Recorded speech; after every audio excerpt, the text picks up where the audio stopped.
Olá meus caros, aqui é o Corvo. A influência de Drácula, personagem vampiresco criado por Bram Stoker no século XIX, foi forte em muitas obras literárias do século XX e continua sendo no século XXI. Embora seja uma criatura secular, fruto de seu tempo, Drácula ainda vive no imaginário popular quando o assunto é vampirismo, mesmo que suas influências agora se misturem com um paradigma contemporâneo apresentado pela igualmente brilhante Anne Rice e suas aclamadas crônicas vampirescas.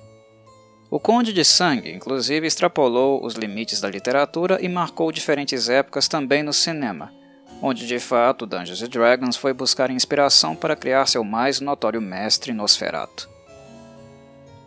Há quem acredite que a maior referência do cenário de campanha gótico, conhecido como Ravenloft, tenha sido os belíssimos e refinados filmes da empresa britânica Hammer Film Productions. Porém, embora não deixe de existir certa proximidade estética, o mundo de Ravenloft, situado em um canto remoto de Shadowfell, o pendor das sombras, e escondido por espessas camadas de bruma densa, na verdade foi quase totalmente inspirado nos filmes em preto e branco da Universal, do princípio do século XX. Foi não apenas das atuações lendárias, mas também do estilo visual do Drácula de Bela Lugosi, nos anos 30, que o Dungeons & Dragons retirou suas principais referências para construir Strahd von Zarovich, um dos antagonistas mais cultuados da história do jogo. Obviamente, os arquitetos de Ravenloft fizeram leituras atenciosas de obras clássicas da literatura gótica, como o próprio Drácula de Stoker, o Vampiro de Polidori e Frankenstein de Mary Shelley. Mas como Dungeons & Dragons é acima de tudo um jogo de interpretação de papéis, com acento forte na atuação, podemos dizer sem receio que foi Bela Lugosi o pai conceitual do maquiavélico e poderosíssimo Strahd. Com o desenvolvimento do cenário de Ravenloft, outros vilões das trevas apareceram, mas Strahd, além de ser o primogênito deles, jamais foi superado em fama e influência por seus sucessores.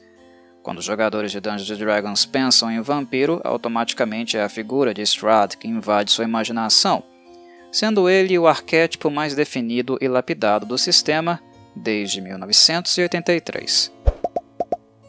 Strahd governa maléfica e astutamente o semiplano do pavor conhecido como Baróvia, um vale onde muitos heróis de D&D em algum momento tiveram o infortúnio de adentrar, inadequado já que é particularmente complicado de sair em virtude da forte bruma que cerca seus domínios. Para deixar Baróvia com segurança, normalmente meios não convencionais precisam ser utilizados. Dito isso, é teoricamente simples chegar até lá por Forgotten Realms, os Reinos Esquecidos, através do plano etéreo. Como Strahd foi o primeiro grande vilão de Ravenloft, consequentemente fica claro que o Vale de Baróvia também seja o primeiro de muitos semiplanos do pavor desenvolvidos. A bruma espessa de Baróvia não é natural. É um efeito produzido por entidades misteriosas conhecidas apenas como os Poderes das Trevas, que aprisionam não apenas Strahd neste domínio, mas uma considerável população que persevera mediante a um cotidiano tenebroso e desafortunado. Embora ninguém saiba quem ou o que os Poderes das Trevas possam ser, uma vez que alguém fique preso dentro da bruma é quase impossível sair a menos que os poderes permitam. As brumas mortais têm a capacidade de sugar a força vital e matar rapidamente qualquer um que se aventure por elas. Misteriosamente, Strahd também tem o poder de controlá-las, podendo abrir ou fechar os limites de seu domínio à vontade. Aos escolhidos e privilegiados, os poderes das trevas concedem dons terríveis, imortalidade e grande poder mágico, e Strahd é um destes seres. No que diz respeito a Baróvia, quase todo o vale apresenta um terreno acidentado densamente arborizado, com penhascos íngremes e afloramentos. Poucas áreas são facilmente transitáveis e é sempre perigoso ficar longe das estradas principais. Os invernos são longos e rigorosos e o céu é permanentemente nublado por nuvens de tempestade, o que apenas intensifica o humor depressivo dos habitantes locais. Mesmo durante as horas mais claras do dia, a luz é abafada e esmaecida, o que não afeta criaturas normalmente sensíveis a ela, como os vampiros. Infelizmente, tal característica apenas favorece a supremacia que Strahd impõe aos mortais. Em alguns locais específicos, a tendência obscurecente de Baróvia até nubla parcial ou completamente a visão. Muitas das florestas de colinas baixas são compostas de árvores de madeira dura, como faia, cerejeira, avelã e carvalho. Em altitudes mais elevadas, as árvores predominantes são sempre verdes, como pinheiros e abetos. De maneira geral, as florestas fervilham com vida selvagem, sendo veados, coelhos, ratos, lobos e ursos negros muito comuns. Já os corvos, falcões e pássaros canoros, assim como morcegos e corujas, povoam o céu taciturno. Em termos geográficos, Baróvia fica entre o Monte Baratok ao norte e o Monte Gakis ao sul, e ambas as montanhas fazem parte de uma cordilheira maior conhecida como Montanhas Balinok. No centro do vale, ao sul das encostas do Monte Baratok, há um grande lago conhecido chamado Zarovich, que é alimentado pela neve derretida da montanha. Como se nota, ele foi batizado com o nome de nosso antagonista, e não é raro alguma criatura macabra habitar essas águas. Todo o território é governado por Strahd, mais comumente chamado pelo povo local de Demônio Strahd. A maioria deles sequer faz ideia de que o conde seja um vampiro. Isso ocorre em virtude do Nosferatu governar na maior parte do tempo via procuração, evitando assim aparições públicas que poderiam deixá-lo exposto. A cobrança de impostos é realizada pelos burgomestres das aldeias e os plebeus raramente têm contato direto com ele, exceto quando o conde deseja se alimentar. Strahd é um tirano temido que pode tomar tudo o que deseja a qualquer momento, impondo horrores inomináveis a quem ousar questioná-lo. Mesmo que boa parte dos plebeus jamais o tenha visto pessoalmente, eles sabem o que acontece com aqueles que ousam se colocar contra seus interesses. Os convites pessoais do conde para que alguém o visite no castelo Ravenloft são extremamente temidos. Strahd governa Baróvia há várias gerações. Em nível de conhecimento público, ele é sempre sucedido por seu descendente, ou seja, o povo acredita ingenuamente que ele possui um herdeiro do trono, quando na prática o vampiro, que nunca envelhece, está apenas se perpetuando no poder. Gerações de barovianos sofreram sob seu terrível reinado, sofrendo com uma existência dura e isolados em suas casas sombrias sob a escura sombra do castelo Ravenloft, a imponente morada de Strahd. O castelo se localiza no topo de um rochedo de aproximadamente 300 metros de altura, conhecido como Pilar de Ravenloft. Observa-se ali uma ponte levadiça estreita, conectando o rochedo com uma estrada sinuosa, aparentemente a única passagem oficial. Escalar o rochedo é tarefa extremamente difícil, que poucos ousariam. Muralhas e contrafortes imponentes são guardados por armaduras e gárgulas animadas, e o nome do castelo é uma homenagem à rainha Ravenovia, mãe de Strahd, construído pelo arquiteto Artemus após a conquista de Baróvia pelo próprio, reconquistando terras previamente perdidas por sua família. A base da edificação era deveras precária, já que Artemus utilizou as ruínas de uma fortaleza ainda mais antiga, trabalhando por vias manuais e também mágicas. Ocasionalmente, aventureiros são atraídos para seus salões assombrados, saciando a sede de sangue do conde. Em algumas oportunidades, o mestre vampiro deixa alguém escapar após o tormento ter enlouquecido sua mente. Casos assim apenas aumentam a intimidação e subordinação do povo, o que é útil aos interesses do regente. Os barovianos contam histórias sobre estranhos que vieram em busca de glória apenas para serem perseguidos através da floresta Svalich pelos lobos de Strahd e levados para os confins mais sombrios de seu domínio, para nunca mais serem vistos. Como o ouvinte já deve ter percebido consultando as obras de D&D, muitos livros que descrevem o cenário de Ravenloft foram nomeados de Van Richten, como por exemplo o Guia de Van Richten para Ravenloft. Como a inspiração literária de Strahd é Drácula, o antagonista também ganhou um rival adequado. Para Drácula temos Van Helsing, para Strahd temos Van Richten, um sábio acadêmico e caçador de vampiros que foi até Baróvia disfarçado de bardo meio-elfo para matar o conde. Sob disfarce, ele é comumente conhecido como Rictavio. Porém, no mundo de Ravenloft, Van Richten não se limita a eliminar vampiros, caçando também lobisomens, outros tipos de mortos-vivos e aberrações. Os livros produzidos por ele elucidam não apenas a história do próprio Strahd, mas de toda Ravenloft. Outros personagens também ficaram famosos por ajudarem a compor a história do antagonista. Entre eles estão os ilustres Vistani, um povo viajante que nunca ficava muito tempo em qualquer lugar.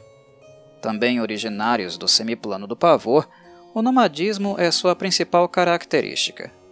A fama chegou até eles em virtude das próprias brumas de Shadowfell não serem capazes de conseguir contê-los, podendo assim viajar em grupos usando vagões com tampo de barril. Existem Vistani do bem e do mal, e os maus ajudam os senhores das trevas, como Strahd, a capturar viajantes cansados, os levando ao Semiplano do Pavor para serem predados. Como forma de sedução, eles inicialmente oferecem abrigo, comida e proteção, mas os habitantes locais procuram evitá-los por conhecerem bem sua capacidade de andar através das brumas, o que levanta muitas suspeitas. Além disso, mal-olhado Vistani é uma característica Vistani muito conhecida e temida. Trata-se de uma habilidade mágica que pode atingir qualquer criatura a 3 metros, a qual o Vistani possa ver. Seu uso varia de docilizar animais, enfeitiçar pessoas e até mesmo paralisá-las por um pequeno período de tempo. Van Richten ficou muito conhecido por sua caça aos vampiros e, de certo modo, foram os Vistani os responsáveis por colocá-lo nesse caminho. Seu ressentimento por eles não é muito diferente do desprezo que sente pelos mortos-vivos sanguessugas. Como era de se imaginar, os Vistani conhecem Strahd ainda melhor do que Van Richten, já que residem em Baróvia desde a época em que o Conde começou a controlar o Semiplano do Pavor.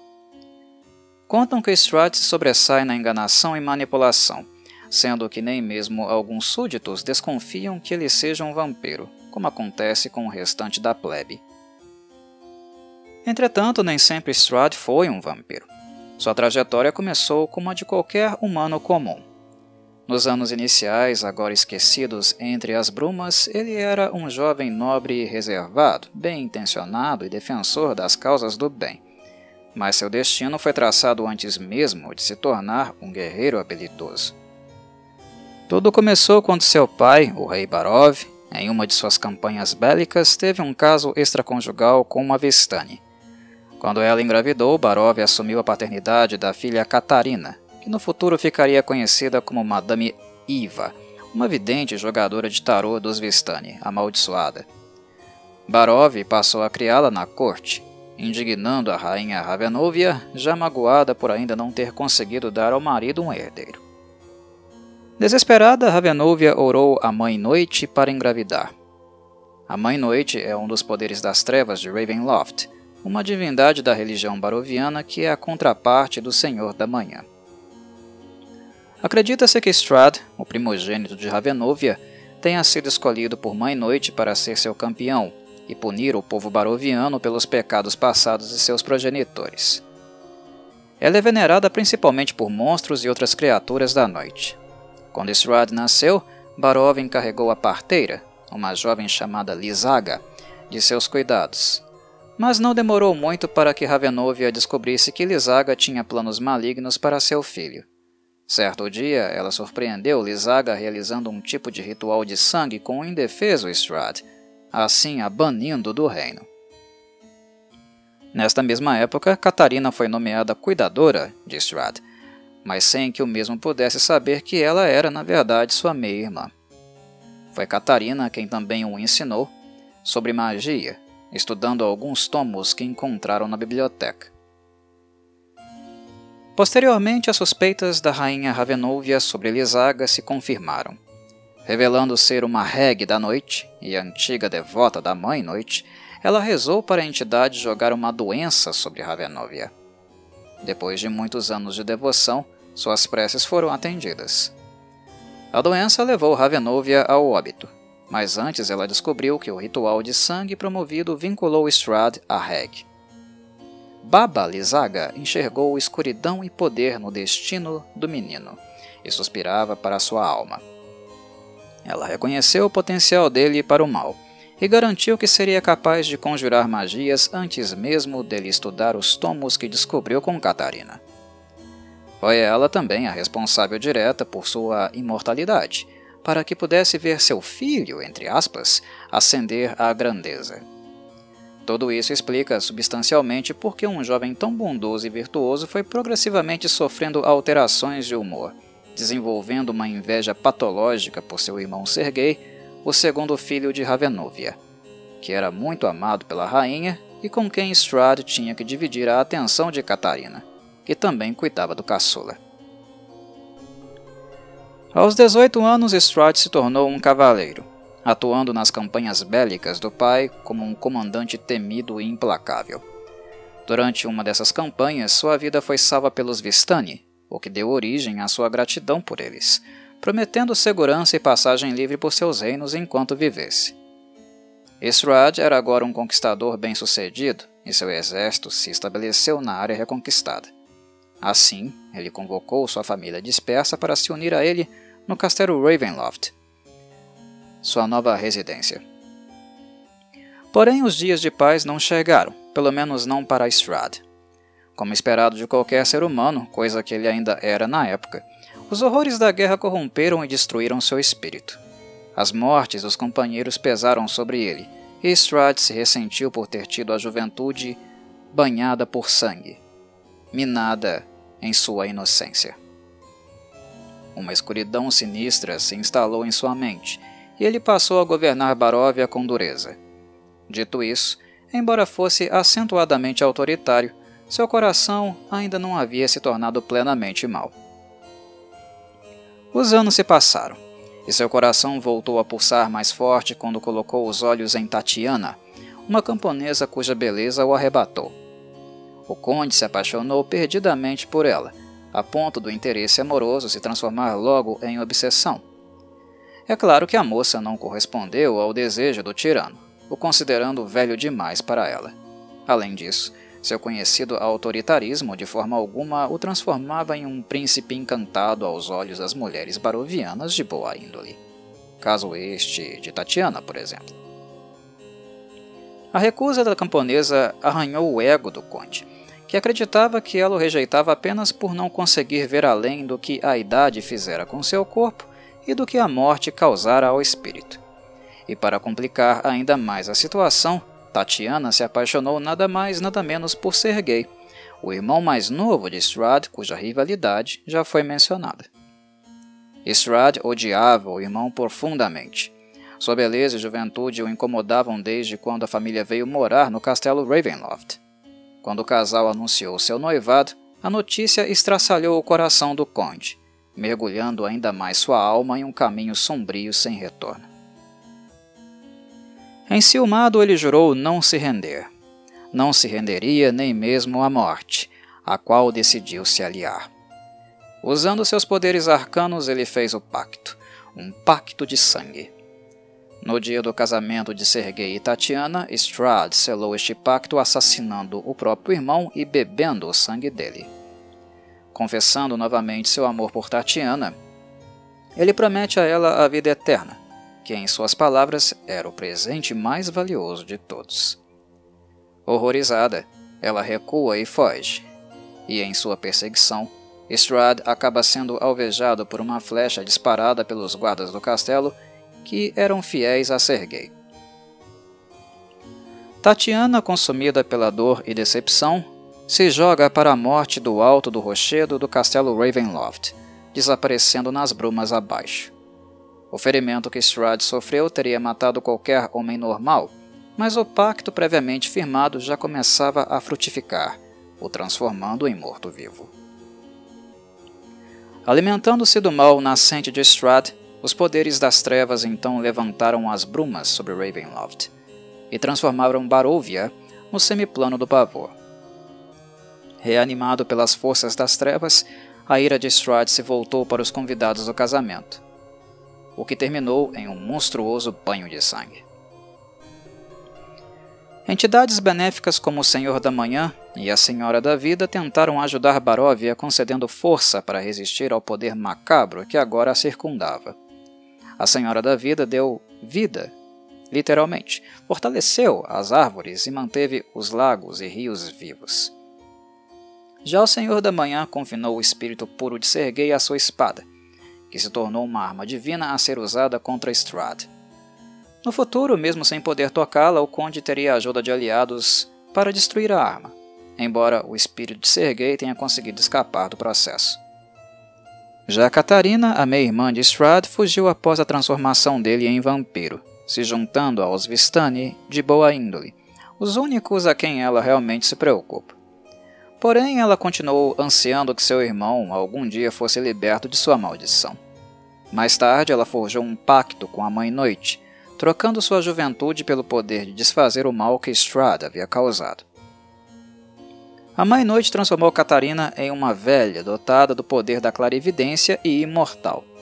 Disfarçada de Madame Eva, ela usa a clarividência para ajudar Strahd, enviando os Vistani para visitar outros mundos e trazer aventureiros para Barovia, na esperança de que encontrem uma maneira de destruir o vampiro ou libertá-lo de sua maldição. É muito possível que os poderes das trevas enxerguem em Madame Eva uma substituta futura de Strahd, alguém capaz de governar Ravenloft e levar as brumas para outros mundos de forma permanente. Mas ela tem todos os poderes que deseja, e não procura suplantá-lo. Ela prefere ajudar Strahd a encontrar outra pessoa para sucedê-lo, embora tenha sérias dúvidas sobre sua capacidade de localizar tal indivíduo. Nenhum dos parentes Vistani de Madame Eva conhece sua verdadeira identidade ou propósito. No mais, as brumas cercaram o reino, controladas pelos poderes das trevas, mas ao mesmo tempo sintonizadas com os sentimentos e desejos de Strahd. O mestre vampiro se tornou capaz de saber sobre todos que transitam por elas, mas não se esquecendo da promessa que fez aos Vistani quando salvaram sua vida. Ele manteve a promessa de que poderiam passar por elas em segurança e sem qualquer risco de represália, o que obviamente atende às expectativas de Madame Eva. Um vampiro é normalmente transformado por outro vampiro, mas não foi o que aconteceu com Strahd. Ele fez um pacto com a própria morte, e sua natureza macabra é algo primordial, conectada com a gênese da essência morta-viva e combinada com sua vontade indomável, capaz de frustrar os desígnios da mortalidade. Como um vampiro, Strahd se transformou em um vilão complexo, com múltiplas motivações. Seu estranho senso de humor o leva a brincar com seus inimigos, os esmagando quando finalmente se entedia. Ele persegue seus objetivos de forma implacável, usando furtividade, intimidação e violência direta sempre quando necessário. Entretanto, o poder maligno incomensurável que passou a habitar seu ser não o privou dos tormentos que tinha em vida. O vampiro é constantemente assombrado por visões de Tatiana, a quem espera que um dia possa reencarnar e se tornar sua noiva. Mais uma óbvia inspiração em Drácula de Bram Stoker. Durante o percurso e desenvolvimento da história do antagonista, Tatiana reencarnou em mais de uma oportunidade. Porém, ele ainda não conseguiu consumar seu maior desejo. Sua primeira reencarnação foi na aldeia de Berez, pouco mais de 3 décadas após seu falecimento. Conhecida lá como Marina, ao completar 18 anos de idade, ela foi finalmente notada por Strahd, que percebeu a semelhança física com a afinada Tatiana. Até mesmo os modos e comportamentos eram similares. Utilizando a mesma abordagem que usou contra a donzela original, Strahd também tenta seduzir Marina com a promessa da imortalidade, mas seus planos são frustrados pelo burgomestre de Berez. Com a ajuda de um sacerdote, ele assassinou Marina argumentando que assim salvaria sua alma. Strahd não deixou barato. Além de matar os dois, ainda usou seu poder para criar uma enchente no rio local e inundar toda Berez. Frustrado, a partir disso passou a colecionar várias esposas, mas nunca saciando a necessidade de um dia possuir Tatiana. Novamente, o D&D usa referências de Drácula. Strahd tentou amar suas esposas, mas simplesmente era incapaz de desenvolver o sentimento. Tatiana voltaria a reencarnar mais uma vez séculos depois, agora no corpo de Irina Koliana. dando uma nova oportunidade a Strahd de consumar o principal e único real objetivo de sua existência profana. O tempo de uma reencarnação e outra são longos, e ele se via forçado a tratar de assuntos mundanos e triviais durante esse intervalo. Pouco motivado a se envolver diretamente, Strahd governa por procurações, nomeando vassalos para cumprir as políticas de Baróvia e cuidar de toda a burocracia. É claro que seus servos tentam desempenhar as funções de modo exemplar, já que seu soberano é conhecido por não ter muita paciência com incompetentes. Embora seu poder sobre as brumas seja lendário, é importante reforçar que o mestre vampiro também é prisioneiro delas, o que atiça seu interesse em obter meios mágicos para ficar livre de seu cativeiro. Fato esse que o fez se encontrar com conjuradores famosos nas várias edições de Dungeons & Dragons. De tendência leal e má, ele é um estrategista organizado, que tem na imortalidade vampiresca uma vantagem para planejar seus passos adequadamente. Para piorar a situação, o Senhor de Baróvia não pode ser destruído como os vampiros normais, de outras referências literárias. Em algumas fontes, como a de Anne Rice, os vampiros podem ser destruídos pela luz solar, e de fato, Strahd detesta a luz do sol e fica adormecido durante o dia. Mas sua destruição permanente não é algo que podemos contar tão facilmente. Mesmo ceifado por ataque físico, força mágica ou outros meios violentos, ele eventualmente retorna depois de um período. Viver em Baróvia é uma tarefa muito difícil.